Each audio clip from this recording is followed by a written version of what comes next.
We are a German family, mother, father, 2 daughters, Anna and Eva. Anna was born in July 2004, and the first time we noticed that something was not quite right with her was when she was 3 years old. People noticed that she kept trembling from time to time. So we went to see a neurologist in Hamburg. He did several tests and said, okay, everything is okay with Anna.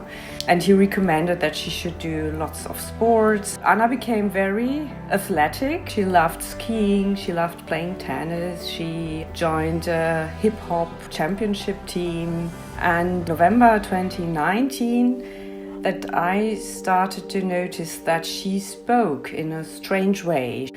But I was not so worried because I thought maybe she's now 15 years old, maybe it's a sort of a teenager tic. And we didn't think about it a lot. But then over this winter, 2019-2020, she got more and more problems breathing. She was completely out of breath when she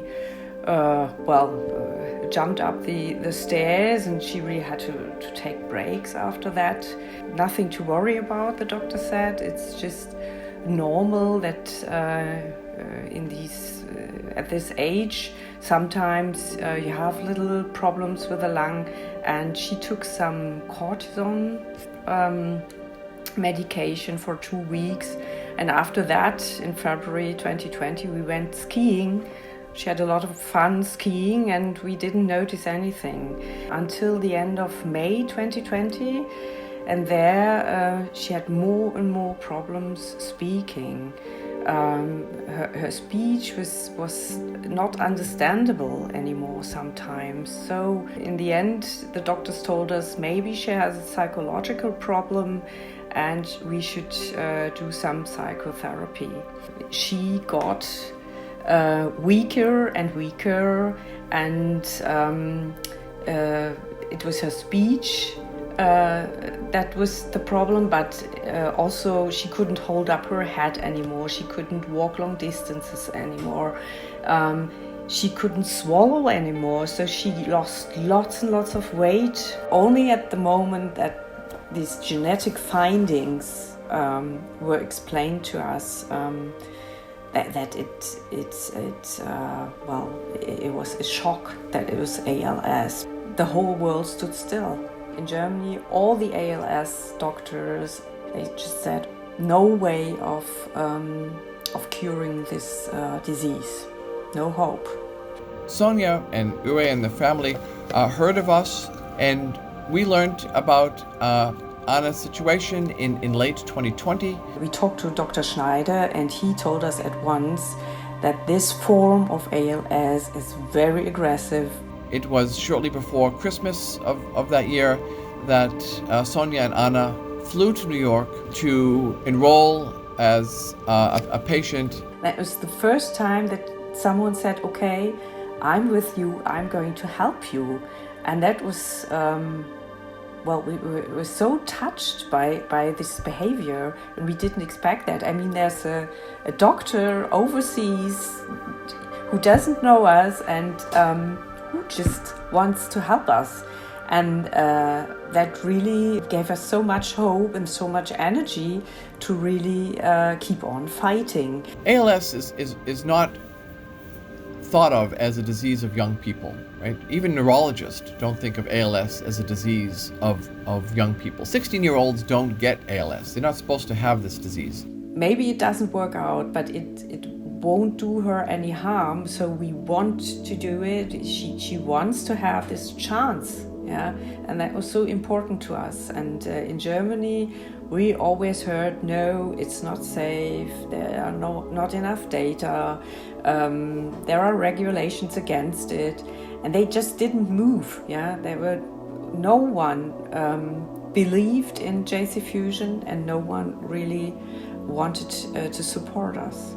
We were just overwhelmed. We really trusted Dr. Schneider from the beginning. He's not only an expert, but someone who is really human, yeah, in treating us and treating Anna.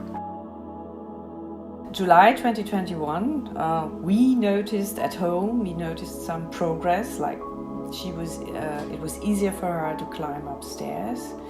But then in August, she became very weak and she had developed a lung infection. We thought that is the end. She won't recover from that. She got into an artificial coma to heal this lung infection, this pneumonia. Anna's situation is complicated. She had an event, an acute event, where her airway was blocked. She developed pneumonia, so she had an acute illness. So she lost a lot of ground while she was in the hospital. Like 10, 12 days in this artificial coma.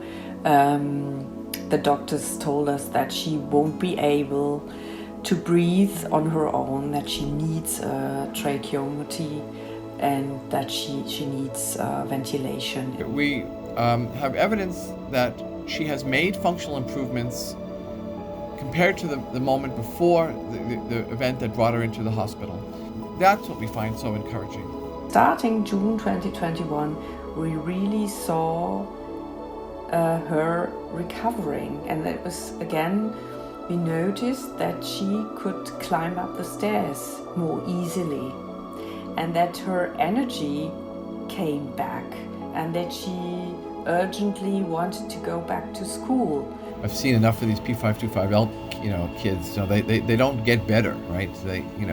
There's no reason or no other way to explain, her situation other than we may be doing something good here. She made more and more progress, and she became better and better than before the lung infection.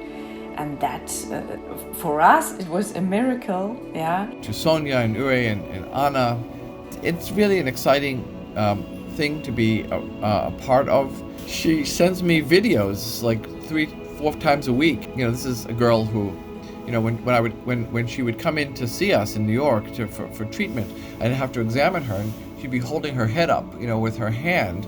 And if I had to examine her and I needed her to take her hand away, she would do this thing where she would just very, carefully balance her head, careful not to lean, too far to one side or the other for fear of her head, dropping in that direction. Now you look at her and, she has extraordinary head control.